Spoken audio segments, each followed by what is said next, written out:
may have heard that there is no such thing as single-family residential zoning anymore in California.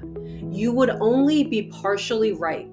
In 2021, California passed a law, Senate Bill 9, which allows lot splits and second units to be built on certain properties zoned for single-family use.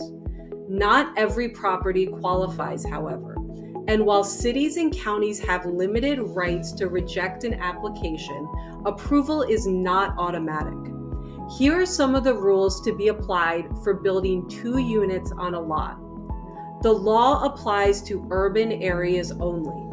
No demolition of existing housing is allowed if the property is lower income housing, under rent control, or the property was rented in the last 3 years, or even if the owner removed the property lawfully from the rental market in the last 15 years.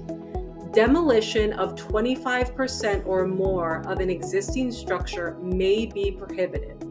A city or county must allow each unit to be at least 800 square feet. A city or county cannot impose a parking requirement if the property is close to a rideshare location or transit stop. Short-term rentals are not allowed on the units.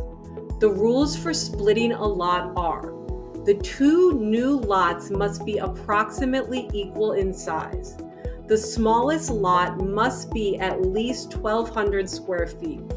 The restrictions on rented properties, parking requirements, and short-term rentals for building 2 units also apply to splitting a lot.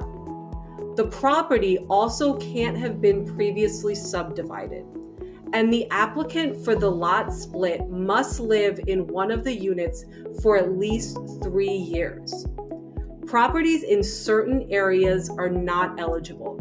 These include properties in earthquake zones, flood zones, fire zones, hazardous waste areas, protected habitats, and prime farmland. Cities or counties generally can be more lenient, but not more restrictive than these requirements. And don't forget, if your property is in the coastal zone, California Coastal Commission jurisdiction still applies. If you are thinking about taking advantage of one or both of these new laws, here are a couple of things to think about first. Existing law already allows for the building of ADUs, aka accessory dwelling units, and that may satisfy your needs. Some places may prohibit combining either of these new laws with ADU development. Remember, this video is just a summary of the law. You will need to find out details from one or more qualified experts before getting started. You will also need to consider if your plans make financial sense.